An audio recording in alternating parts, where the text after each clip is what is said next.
श्री स्वामी समर्थ सगळ्यांना। आज आपण बनवणार आहोत बीटरूट डोसा। मुलांसाठी उत्कृष्ट आणि पौष्टिक असा हा डोसा असतो।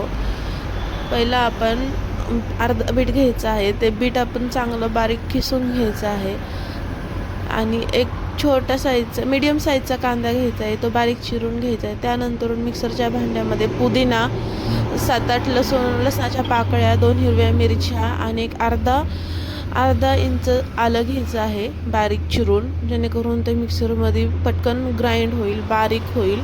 अशा पद्धतीने हे सर्व मिश्रण बारीक करून घ्यायचं आहे। त्याच्यामध्ये थोडीशी जिरे टाकायची आहे, जेणेकरून त्या मिश्रणाला चव छान येईल। एक पातेलं घ्यायचं आहे, त्याच्यामध्ये ते आपण बारीक किसलेलं जे बीट आहे ते घ्यायचं आहे।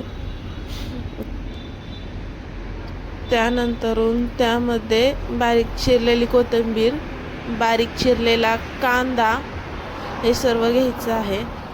त्यानंतरून त्यामध्ये जे आपण बारीक केलेलं मिश्रण आहे, हिरवी मिरची, पुदिना, अद्रक आणि लसूण, जिरे ह्याचं मिश्रण आहे ते घ्यायचं आहे। त्यानंतरून थोडीशी हळद घ्यायची आहे। त्याच्यामध्ये हळद ही खूप गुणकारी असते, रोग प्रतिकारशक्ती वाढते।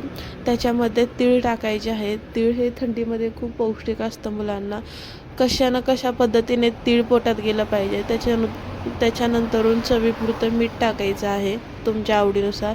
त्याच्यानंतरून पाव वाटी गव्हाचं पीठ, पाव वाटी बाजरीचं पीठ, अर्धी वाटी बेसन पीठ टाकायचं आहे। आणि जर तुमच्याकडे नाचणीचं पीठ असेल तर नाचणीचं पीठ अवश्य टाका। आता माझ्याकडे नव्हतं त्यामुळे मी नाही टाकलेलं।